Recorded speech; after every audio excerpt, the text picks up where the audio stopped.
You're watching live from New Delhi, DT India Live, India's voice to the world. I'm Sakal Button, coming up in the next 30 minutes. British Prime Minister Rishi Sunak launches Conservative Party manifesto. Sunak pledges to cut billions of pounds of taxes and provide help for first-time home buyers. Malawi's Vice President Dr. Saulos Chilima and 9 other people, including his wife, killed in plane crash in mountain range. Plane had gone missing on Monday. US Secretary of State Antony Blinken meets with Israeli officials and families of hostages during his visit to Israel. US State Department reiterated that it would advance Israel's security interests. India's Foreign Minister Dr. S. Jaishankar expresses hope foreign policy of Modi 3.0 will be very successful under Prime Minister Modi's leadership. Says India will focus on finding solutions to border issues with China.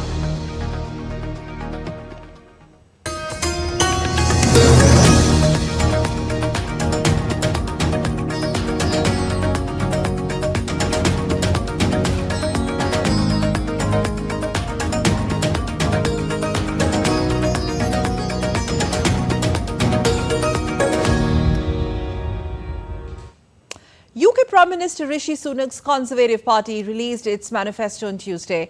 British Prime Minister Sunak pledged to cut billions of pounds of taxes and provide help for first-time home buyers if he wins the July 4 elections. The manifesto announces also includes giveaways like the national insurance cut, child benefit expansion and an income tax cut for pensioners. Sunak also promised to have migration numbers, build more houses and provide financial support for first-time home buyers. United Kingdom will head to polls on 4th of July. If you vote Conservative on July the 4th, the flights removing illegal migrants will depart in July, establishing the deterrent that will stop the boats. Because when people know that if they try to come here illegally, they won't get to stay, then they will stop coming. And if we are forced to choose between our security and the jurisdiction of a foreign court, including the ECHR, we will always choose our nation's security. In other news, all members of Malawi's Vice President Saulos Chilima, whose plane went missing in dense forest, have been declared dead. In a press statement, Malawi's President Chakwera announced all 9 members on board have been killed. The plane had been scheduled to land at Zuzu Airport but was unable to land due to poor visibility and was ordered to return to the capital. The President of Malawi has expressed deep condolences to the families. Vice President Saulos Chilima was a business executive turned politician and assumed Vice President office in 2020. He was also seen as a potential candidate in the next year's presidential polls. In other news, German Chancellor Olaf Scholz and Ukrainian President Volodymyr Zelensky have joined delegates and government representatives for a working session on Tuesday as the second day of the Ukraine Recovery Conference that got underway in Berlin. Earlier, the finance ministries of the Ukraine and Germany signed a joint declaration of intent to bolster bilateral cooperation to support Ukraine's reconstruction after the war with Russia. Meanwhile, Italian government has announced at the conference that they had agreed to a package of $150 million for Ukrainian infrastructure and stood ready to send a further package to support air defense. While EU Commission President von der Leyen said that later this week, the G7 summit would further discuss how Ukraine can benefit even quicker from the proceeds of the immobilized Russian assets. Around 1.5 billion euros from the windfall profits will become available in July. 90% of these funds will go to defense, 10% to reconstruction, and later this week at the G7 summit, we will further discuss how Ukraine can benefit even quicker and even more from the proceeds of the immobilized Russian assets. Italy is ready not only for a military help, but also for helping the other different sectors. There is the second news is a new package, 140 million euros, of course, for action on infrastructures, on railways, on health, agri-food sector, humanitarian sector, and also on the mining. Let's go live across to my colleague Ollie Barrett, who joins us more with the latest on the election manifesto and much more. And the uncertainty or the certainty looms large over Prime Minister Sunak because as per the opinion polls, Ollie, we spoke earlier, his popularity seems to be dwindling. But now when the manifesto is out, take us through the head points, the high points of the manifesto, and would that be enough to regain the popularity back?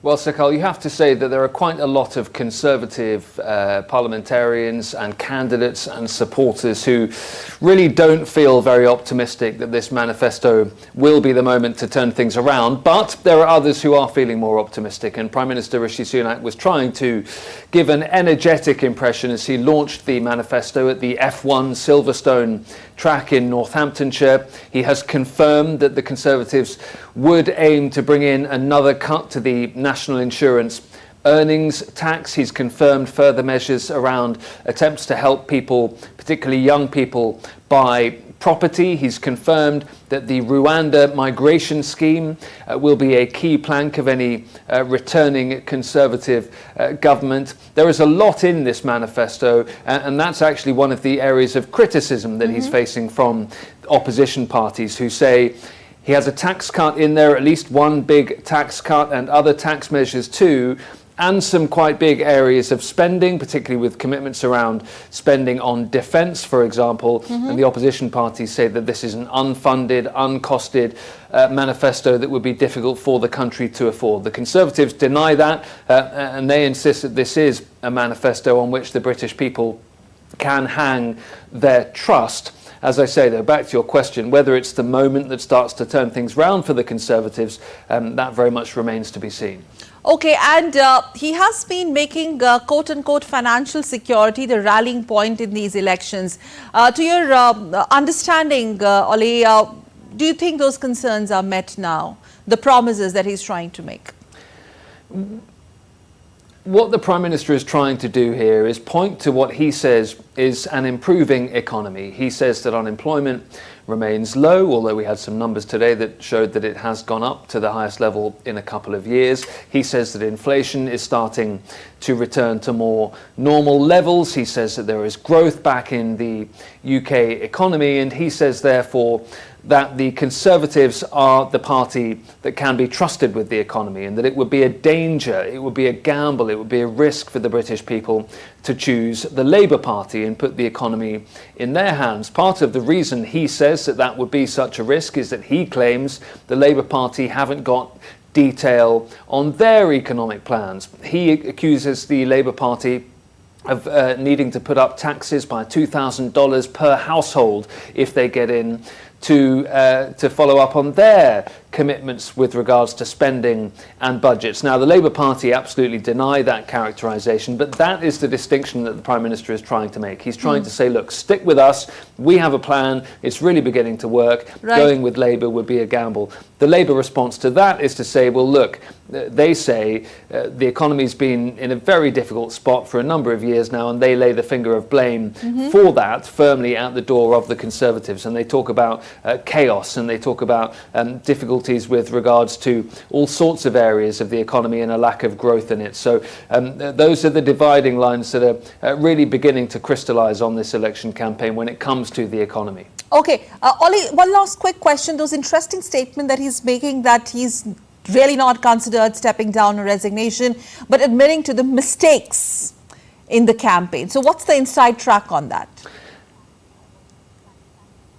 Yeah, the inside track really is that there was a lot of disquiet in the Conservative Party. Some of it was made public, but a lot of it was being said privately among Conservative candidates and former MPs about the fact that the Prime Minister left D-Day commemorations early last week, leaving Keir Starmer, the leader of the Labour Party, at those commemorations with other international leaders. That was something he was heavily criticised for. He apologised for it. And the Prime Minister, in that manifesto launch speech today, talked about being aware of the frustration that people have with him as a leader. So interesting that during a manifesto launch, he's still having to acknowledge some of his own frustrations and perhaps his own weaknesses, but also fairly astonishing for the leader of a political party who's currently Prime Minister to have to say during an election campaign that he isn't considering his position. All right, we'll leave it there. Many thanks, Ollie Barrett, for joining us from London. Thank you. Shifting focus to European Union elections, there where European Commission Chief Ursula von der Leyen has been trying to piece together a coalition after the far right made gains in the EU polls despite centrist parties holding their ground. Von der Leyen's European People's Party gained seats, but to secure a second five-year term, she also needs the support of a majority of EU's national leaders. With 400 seats, parties backing her in the 720-member parliament has reached the majority, albeit by a narrow margin. Meanwhile, the EU Commission chief is now expected to reach out to Italian Prime Minister Giorgia Meloni for support. And the poll results came as a severe blow also to the French President Emmanuel Macron and German Chancellor Olaf Scholz, whose parties trailed behind the far right. Alex Kader has sent this report from Brussels. Let's listen in. Well, it was always going to be tough. In fact, throughout this campaign, the odds of Ursula von der Leyen being successful in this felt smaller and smaller. One senior EU diplomat saying it's about a 70% chance that she would get the member states on board and 50-50 that she would get the parliament on board. But this election result actually falls in her favour. Now, one of the main criticisms of Ursula von der Leyen is that she had been too hardline on migration and that left-wing parties were maybe less eager to help her facilitate a second term. Now that, and certainly the shift to the right in the European electorate, would suggest that it looks more likely that she will be the next European Commission President. She will secure a second term. We've heard rumours behind the scenes that France is getting ready to declare in favour of Ursula von der Leyen. That would be a massive, massive boost for the outgoing European Commission President, because as you said, you need the nomination of the member states, and it's looking good for her in Parliament as well. And US Secretary of State Antony Blinken met with Israel's opposition party leader Yair Lapid in Tel Aviv on Tuesday to discuss the ceasefire proposal outlined by Washington. The White House says that Israel has accepted the ceasefire deal, although Israeli officials have not formally announced it yet. Blinken has also urged Hamas to accept the ceasefire proposal outlined to end the West Asia conflict, to which Hamas is ready to cooperate with mediators. A senior official of the Palestinian militant group has said on Tuesday that Hamas accepts a UN resolution backing a plan to end the war with Israel to Gaza and is ready to negotiate details. The US Secretary of State Antony Blinken called this a hopeful sign. Well, I say it is a hopeful sign, just as the statement that they issued after the president made his proposal 10 days ago was hopeful, but it's not dispositive. What is dispositive, at least what's so far been dispositive one way or another, is the word coming from Gaza and from the Hamas leadership in Gaza. That's what counts, and that's what we don't have yet. And that's why I say we're waiting to see. Everyone has said yes, except for Hamas. And if Hamas doesn't say yes, then this is clearly on them.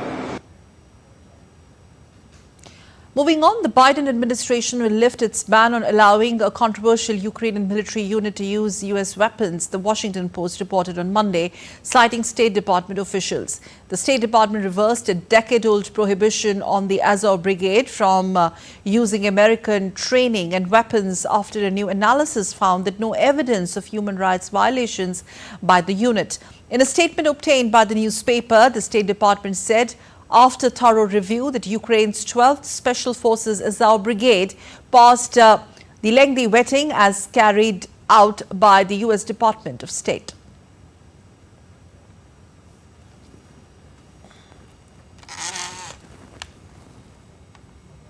And still to come on this edition of DT India Live, coming up next, this is what we have for you. 4 American educators stabbed in China's Jilin province. China Foreign Ministry calls it a random incident.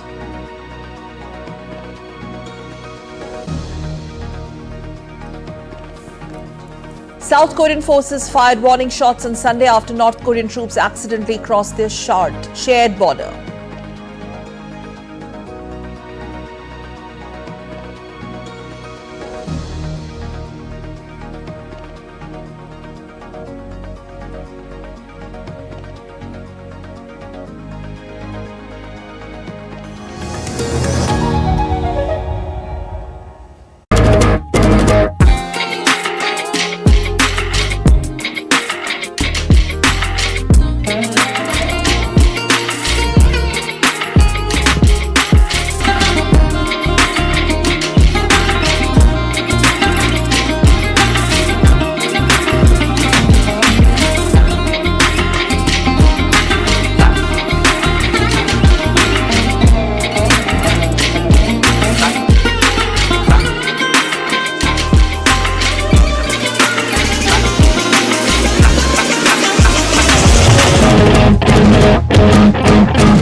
You're watching DT India Live. I'm Sakal Bhatt. Let's get you some more news and updates. South Korea says soldiers stationed at the demilitarized zone fired warning shots towards North Korean military personnel on Sunday.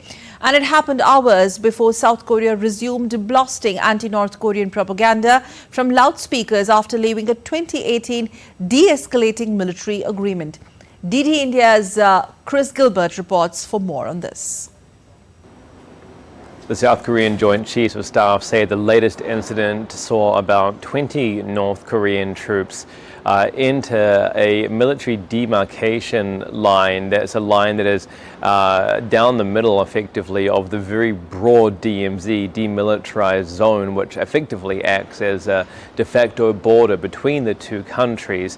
When these soldiers approached that line, there were warnings blasted from loudspeakers from the South Korean side, and then they fired some warning shots, which saw the North Korean military officials very quickly turn around and head back into North Korea. The South Korean officials say that there was no unusual activity after that. They are putting this down to a misunderstanding or a mistake by North Korea. That part of the DMZ is very wild with a lot of intense forest, and they're assuming that because there was no unusual activity and because the soldiers turned around very quickly, the intrusion towards that demarcation line was unintended and unnecessary. This happened on Sunday, just a few hours before South Korea began resuming loudspeaker broadcasts of propaganda, anti-North Korean propaganda, including weather updates towards North Korea. They have been doing this in response to North Korea sailing balloons full of leaflets and trash into South Korea. But Seoul has been aggressively pursuing a heightened state of tension near the DMZ by leaving completely a 2018 de-escalating pact. And while there have not been of late the missile launches and tit-for-tat exchanges of military drills and exercises that we saw over 2023 and the year before, these steps, such as leaving this pact, are certainly ratcheting tensions on the Korean Peninsula. Chris Gilbert in Tokyo, reporting for DD India.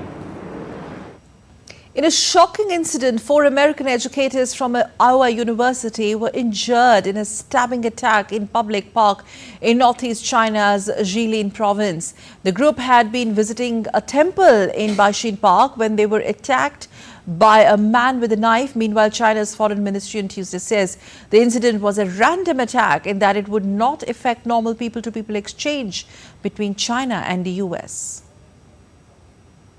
据了解，6月10 4 foreign teachers from Zilin University were attacked while sightseeing in Bison Park. All the injured individuals were immediately taken to the hospital and were given appropriate critical care. No one's life is in danger. The preliminary judgment from the police is that this case is a random incident. Currently, further investigations are underway.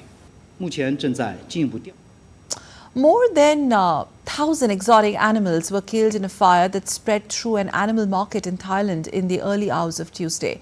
Firefighting teams rushed to the location to contain the blaze. Primary investigation showed electrical fault as a cause of fire. An initial inspection suggests that the fire was caused by an electrical fault, Police Superintendent Phubodon Ophu said.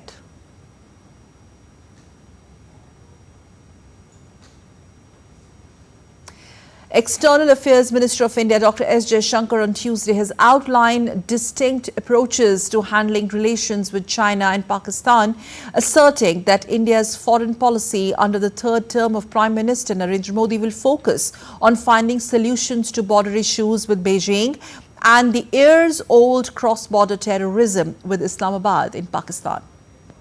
चीन के बारे में हम तो हमारी focus तो होगी कि सीमा में जो स्थिति जो है उसमें अभी भी कुछ इश्यूज बाकी बचे हुए हैं तो उसको कैसे निपटाया जाए और पाकिस्तान के साथ ये भी आप जानते हैं कि विषय जो है सालों से वो जो आतंकवाद का विषय जो है cross border terrorism how do we find a solution to it so that that cannot be the policy of a good neighbor. Prime Minister of India Narendra Modi received a phone call on Tuesday from the Sultan of Oman, Haitham bin Tariq. Sultan Haitham bin Tariq extended his heartfelt congratulations to Prime Minister Modi on his reappointment as the Prime Minister of India for a third consecutive term. Sultan of Oman also emphasized the centuries-old ties of friendship between Oman and India. Prime Minister thanked Oman Sultan for his warm wishes. The two leaders reaffirmed their commitment to further deepen and strengthen India-Oman partnership for the mutual benefit of both countries. Mohan Charan Manjhi will be the first BJP or the Bharatiya Janata Party Chief Minister of Odisha as the 24-year-old tenure of Biju Janata Dal Chief Naveen Patnaik ended following a massive defeat in the State Assembly polls. The Chief Minister of Odisha was elected at the BJP Legislature Party meeting, which was attended by Union Ministers Rajnath Singh, Bhupendra Yadav as observers. In the northwestern state of Rajasthan, people are treated using different yoga methods and practices at the government Yogic Treatment Cum Research Centre in Jaipur. Dr. Philip Saran, yoga and naturopathy doctor of the centre, says that various diseases are treated through yoga. Yoga camps are organized every morning and evening in which a large number of yoga participants also turn out to participate. योग दिवस के दिन हम जगह जगह शिविर लगाएंगे, योगा के बारे में प्रचार प्रसार करेंगे और अधिक से अधिक लोगों को योग से जोड़ने के लिए प्रेरित करते हैं। यहाँ जो भी पेशेंट आते हैं या जो भी साधक आते हैं उनको भी हम योगा के लिए प्रेरित करते हैं। योग के लिए जैसे योग दिवस मनाए जा रहे हैं तो ये बहुत अच्छा प्रधानमंत्री जी ने मैसेज दिया है कि योग दिवस कैसा मनाया जाए और उससे घर घर तक योग को पहुँचाने का कार्य किया है। और डॉक्टर साहब दोनों टाइम जो है शाम को भी योगा क्लासेस लेते हैं और योगा क्लासेस में जिस व्यक्ति विशेष को या कहीं पेशेंट विशेष को जिस योगाभ्यास की आवश्यकता होती है उस अनुसार दिशा निर्देश देते हैं। Pakistan will face Canada in its third fixture of Group A on Tuesday. Babar Azam's Pakistan is on the verge of getting knocked out of the tournament after losing back-to-back matches to US and arch-rival India. Pakistan not only needs to win its next two matches, but also needs to win them by a big margin.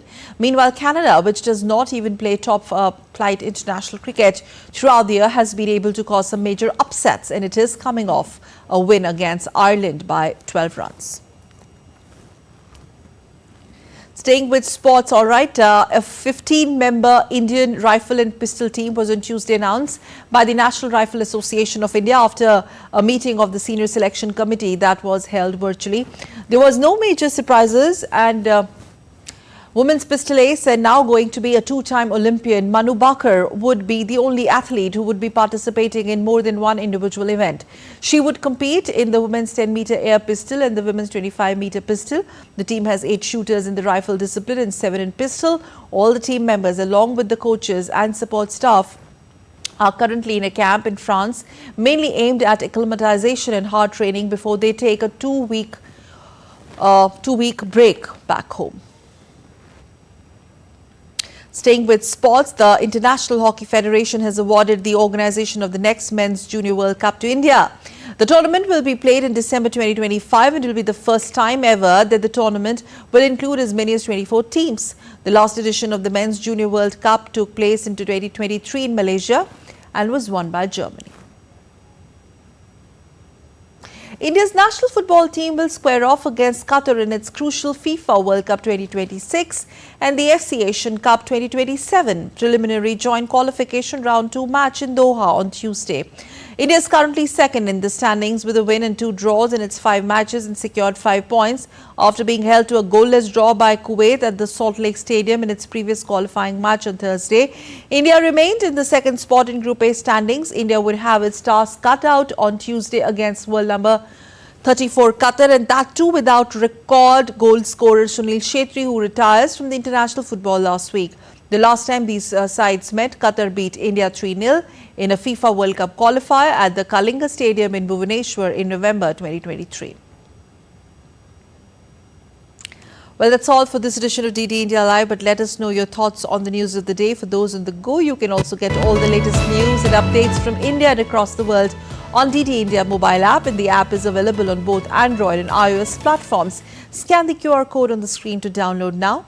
And of course, we'll be back with more news as it breaks here on DD India. I'm Sakal Bhatt, and from all of us here in Delhi, thanks for watching DD India Live. Goodbye.